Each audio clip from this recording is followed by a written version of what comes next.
According to Dr. Michael G. McKee, for many years the changes in technology came slowly, and then, all of a sudden, technology started to explode.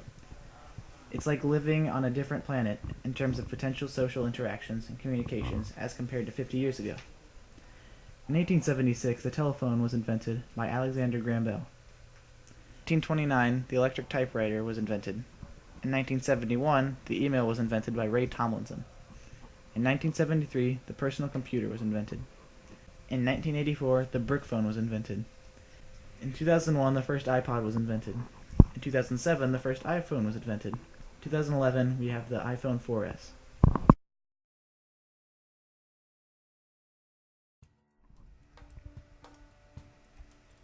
With the newest and improved technology becoming more inexpensive and accessible to the general population, communication is at our fingertips. The internet, mobile devices, television, and phones have all shrunk our world and contributed to an increased awareness of anything that may impact or influence our environment. For example, we have streaming friends information from social networking sites like Facebook. At any point in time, we know exactly what our friends are doing. We can stream stock market data for specific stocks that interest us. We can look up sports scores online. Basically anything. Our world becomes smaller because it is connected at all times through these innovations. Although these innovations have great benefits, they may also have detrimental effects to our communication skills. Think about it. Social networking sites, instant messaging, and cellular devices all allow people to communicate instantaneously without any personal interactions. This can't be good. Our group set out to find the psychological effects that technology has on people and what happens once the technology is taken away. Here's a quick video showing how social media connects people all the way around the world.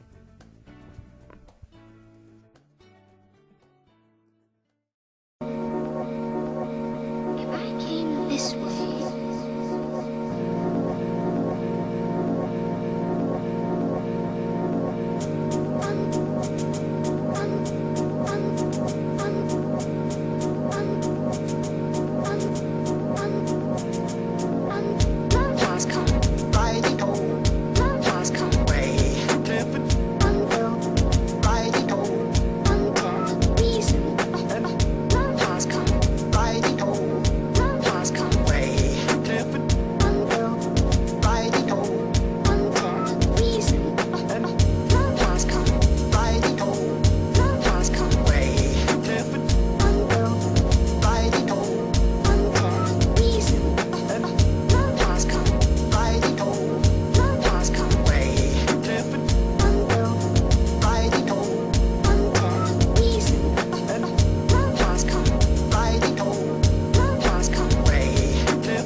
when I get home, I shall write a book about this place.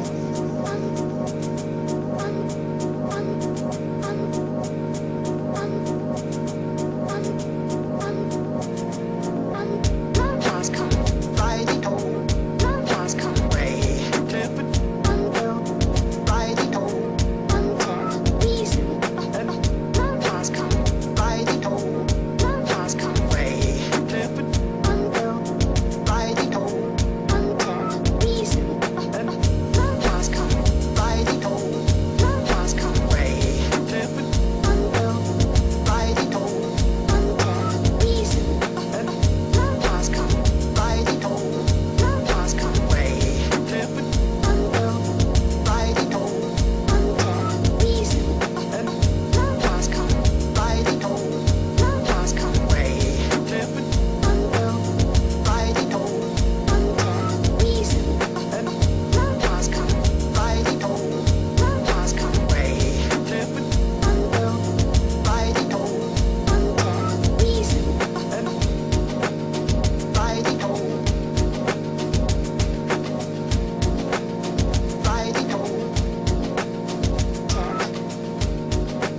And we decided that we thought if we did communication skills and how technology, how it affects everyday life and how it's changed generations, like communication throughout generations. And then we started contacting different psychologists and communication professors at OSU, and a lot of them were like, we can't do it, we're out of town. So what we decided to do was branch off from that and then go into how has it affected businesses, and does it affect your chances of getting a job if you have certain things on Facebook or something like that. And so we're interviewing my mom, she's an HR manager, and she looks at stuff like that. And we're also interviewing Miss Blackley, the school assistant principal, and Alexandra is actually starting that right now. And then also we eventually did get in contact with a psychiatrist, so then we are doing the psychological effects of technology as well. And those are just the 3 branches that we're going down right now, and we're seeing how they all fit together.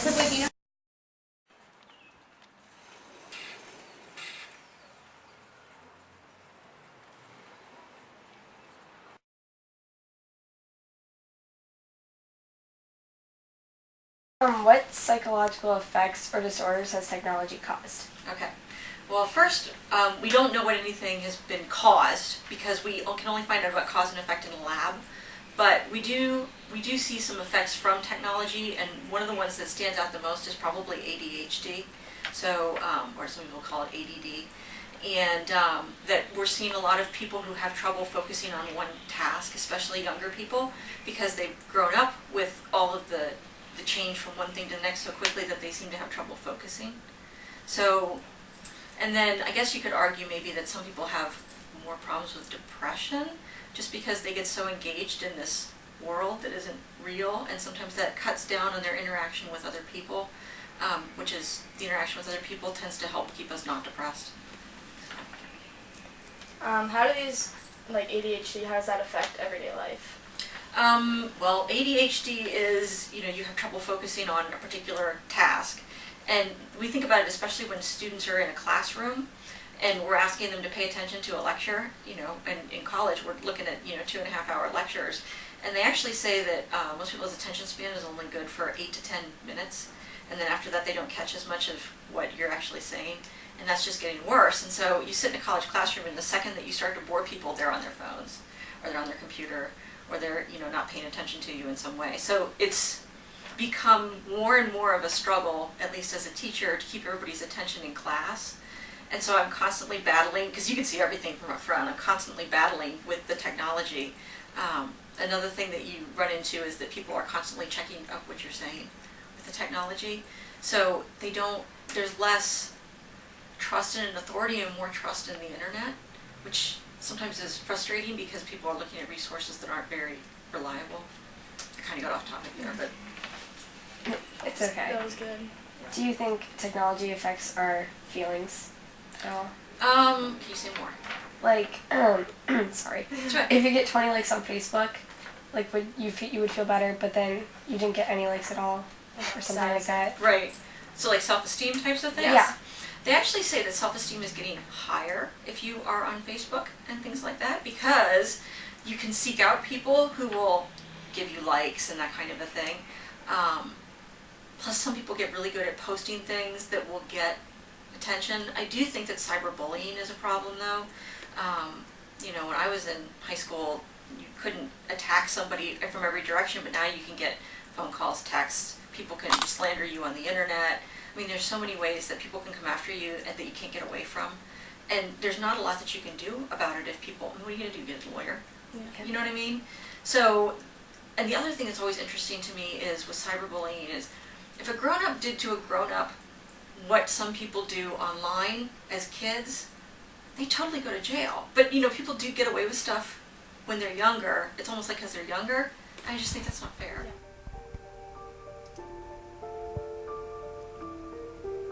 The number of teens affected by cyberbullying increases in large magnitudes each year. A recent study states 42% of kids have been bullied while online, and 1 in 4 has had it happen more than once. 35% of kids have been threatened online, and 21% have received mean or threatening emails. 58% admit someone has said something mean or hurtful to them while online. 53% of kids admit having said something mean or hurtful to another person online. And 1 in 3 has done it more than once.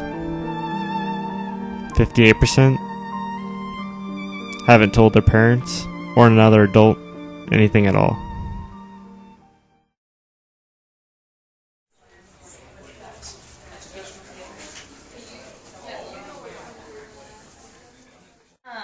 So, in your opinion, your personal opinion, what do you think about social media overall? Just the use of it. Well, I think social media is a fantastic thing. I mean, it's part of our culture. It's part of the way this generation is being brought up. I do think it has so many positive qualities. I also know that too much of a good thing can also be bad. And sometimes ease and accessibility to that much information so quickly can be detrimental from the bullying perspective. We're not handwriting and passing notes anymore like they did 30 years ago, 20 years ago. There's one sentence sent and it can hit tens of thousands very, very quickly. And I think one of the problems with social media as well is kids, well, not necessarily kids, but I'm going to group even adults, are at home in an office or their bedroom or sitting in their living room, and they say whatever they want to say and send it out there, and there's no peer pressure, there's no consequence, because you're by yourself, you're removed.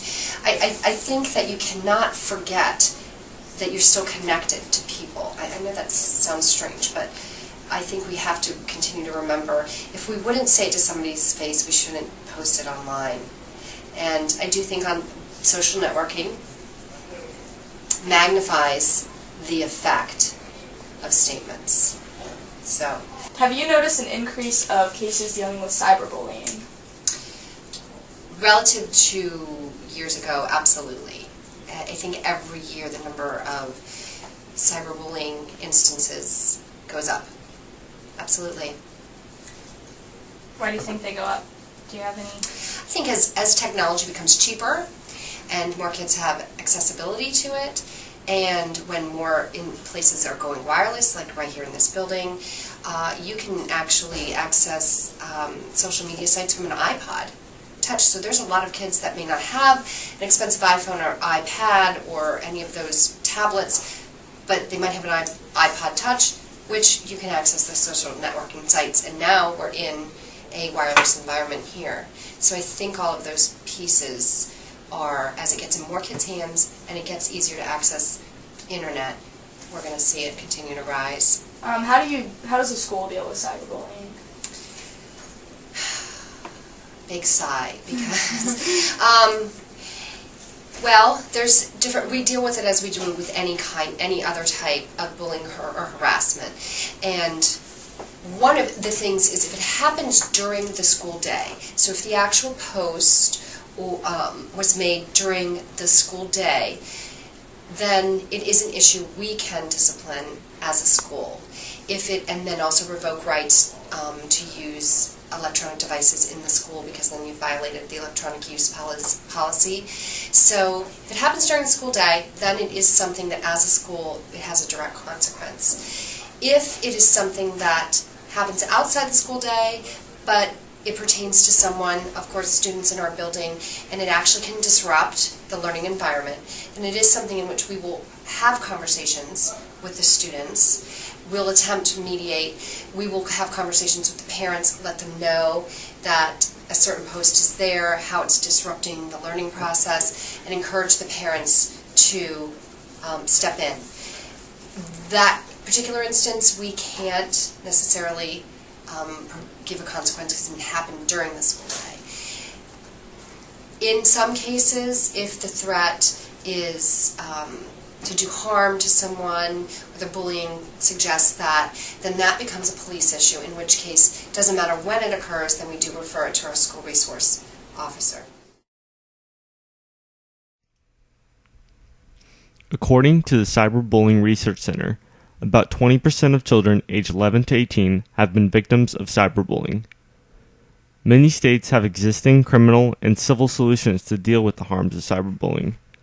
The Cyberbullying Research Center states that extreme cases would fall under criminal harassment, stalking laws, or pursue civil action for intentional infliction of emotional distress or defamation. Some states, such as Connecticut, have made significant changes to their legislation regarding cyberbullying.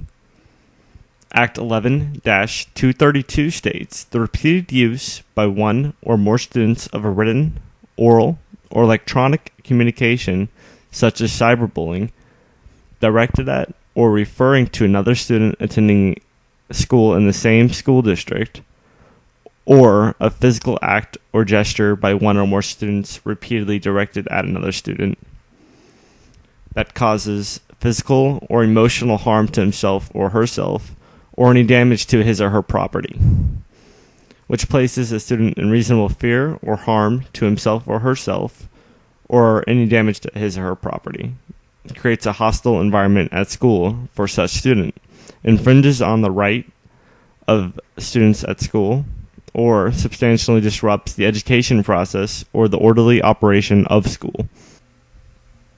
One act in Ohio, 2903.211, menacing by stalking, states that no person, by engaging in pattern of conduct, whether it's by computer or by personal interaction, shall knowingly cause another person to believe that the offender will cause physical harm to the other person or cause mental distress to the other person.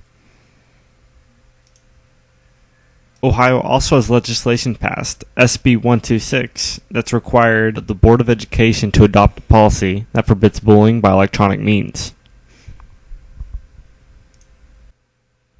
The needed change for this legislation is all because of the increase of cyberbullying. Now, the increase of cyberbullying happens because of the increase in technology and how easy accessible it is to the population. Many people say things in person that they wouldn't normally say online. And with competition of grades, extracurricular activities, and such high standards for colleges, many schools utilize these social networking sites in order to choose applicants. Now, universities, college admissions offices are accessing social networking sites. They're asking if students have social networking sites. And a part of the interview process, we're interviewing right now for teachers for next year. One question that we do ask candidates is, do you have anything on a social networking site that you would not like us to see, or that you would be embarrassed as a teacher to be on there? And then we ask them if they'd be willing to show us. So it is something that can come back to haunt you for a very long time.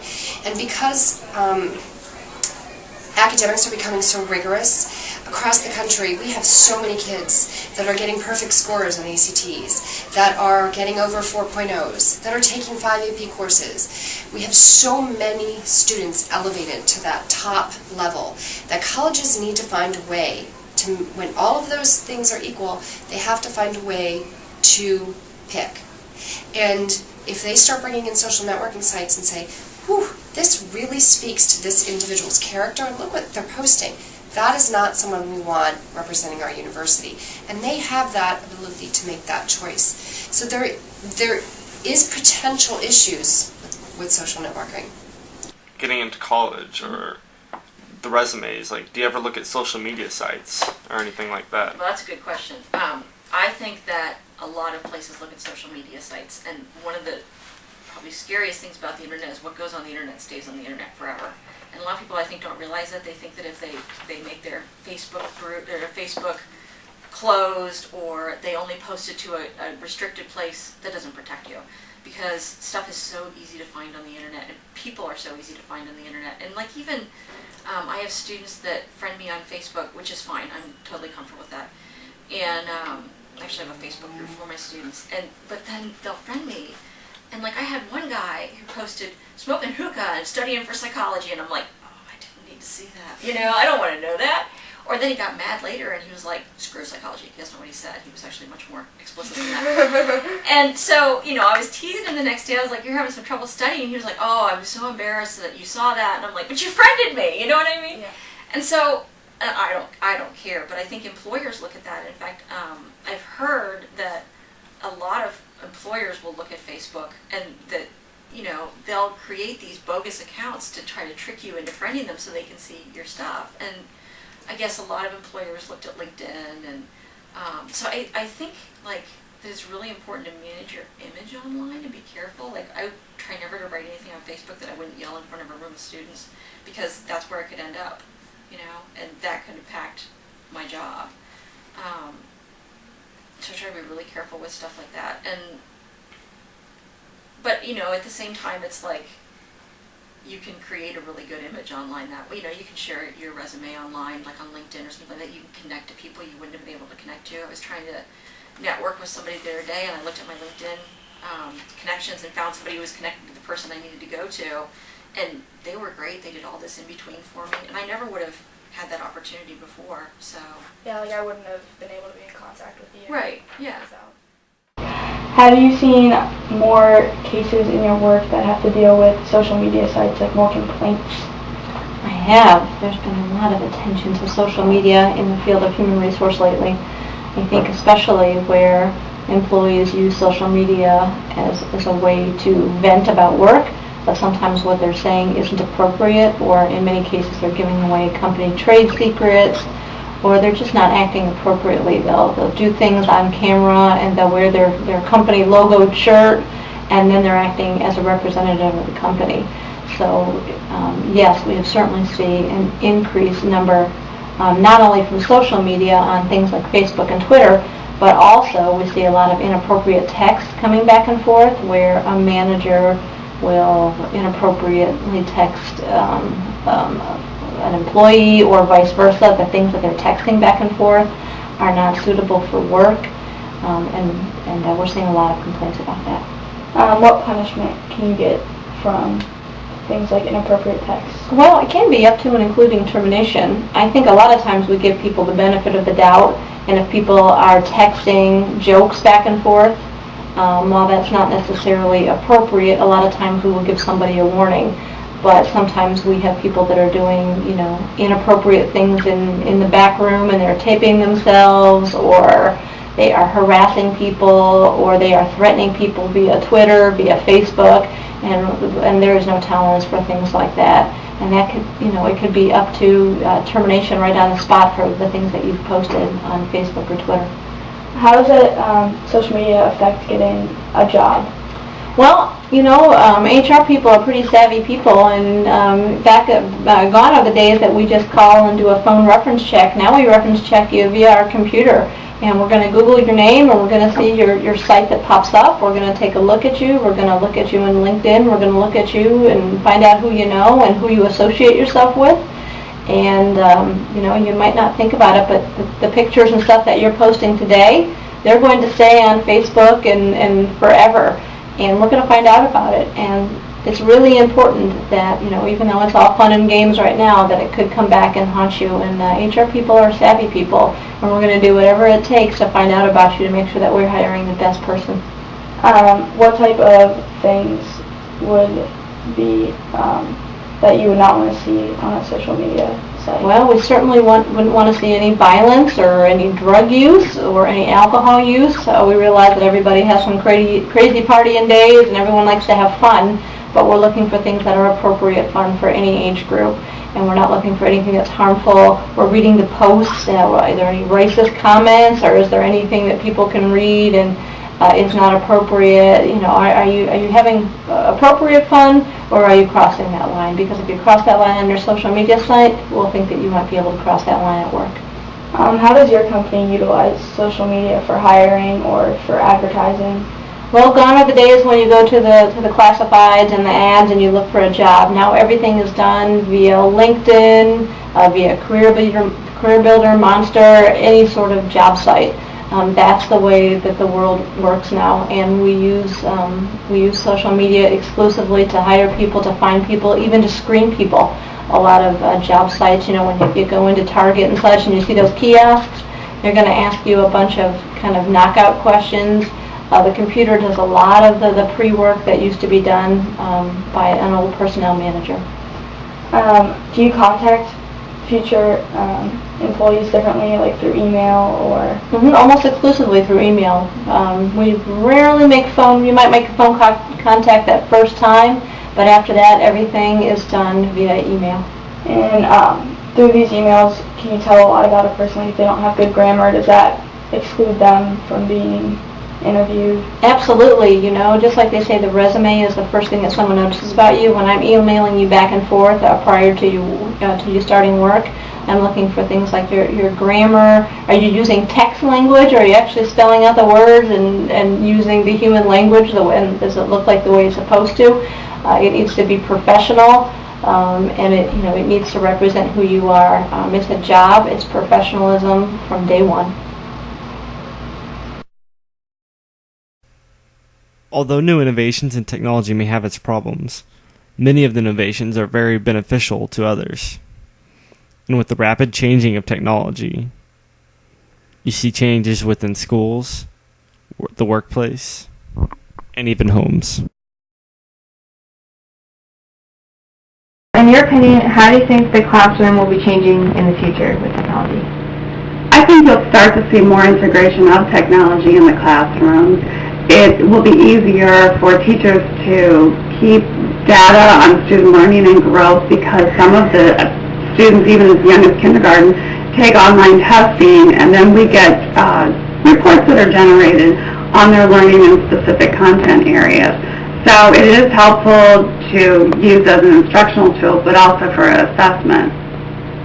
How has the school environment changed because of technology?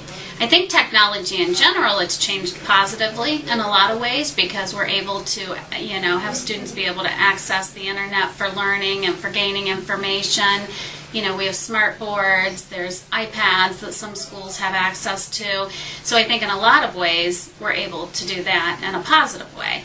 I think sometimes when it comes down to having technology such as cell phones and things like that in school, or iPods, it can be more of a distraction for students and more interfering, not only because the kids can get caught up in things like the cyberbullying or sexting or those types of things, but also just because they're a distraction. And even though kids aren't supposed to have them in classes, I know that they do firsthand with my daughter, but also with other students as well. I think it can be very distracting, or if they get an upsetting text in school and that sort of thing. So I think, that's a big part of changes.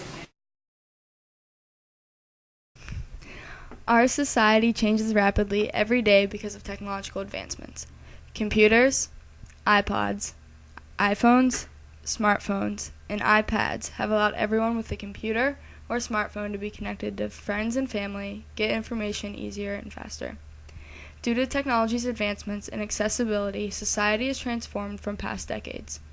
According to Dr. Kaufman, today's society faces more psychological effects such as ADD and depression. They are more prevalent in today's society. ADD is a disorder that makes it hard for the individual to focus on a certain task.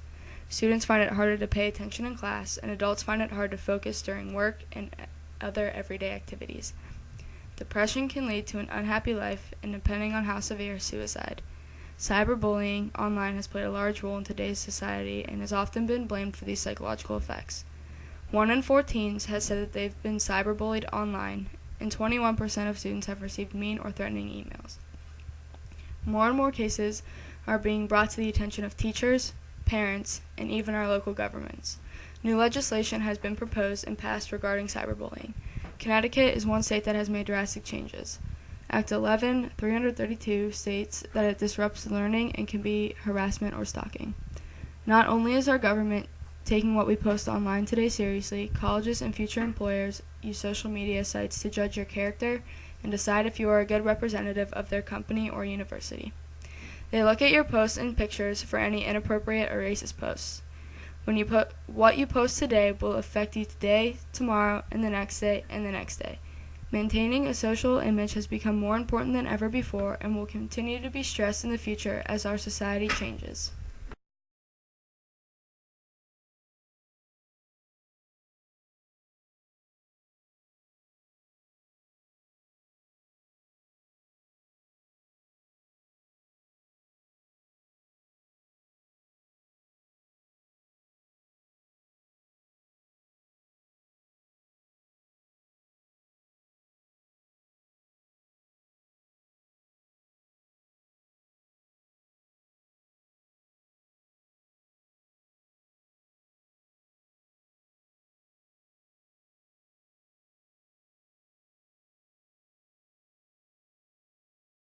I know I took your job, but how does it make you feel?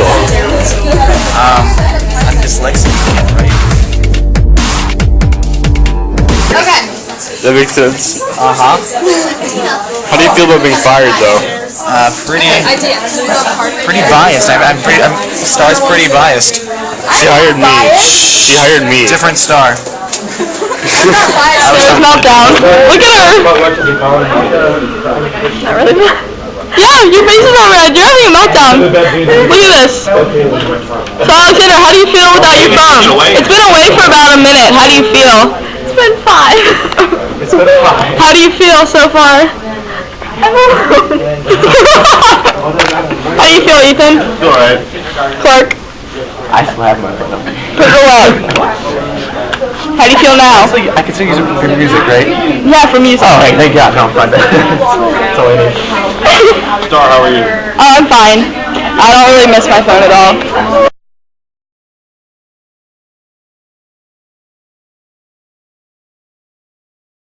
Confess. I used my phone last night. To text my friend and to make plans with Marissa Graywit. Oh. Marissa Graywit what? Wait, why are you texting us in our confession? Why not just phone yourself? I didn't Listen to the confession. Yeah. I accidentally texted Alexander the first night, too. We've been texting each other all week. Your confession. Wow, okay. First day. You guys are cool. Both failed. I really tried. I really did. And then Ethan's confession. I didn't do it. Oh, wait. Then Clark's confession. Oh, wait.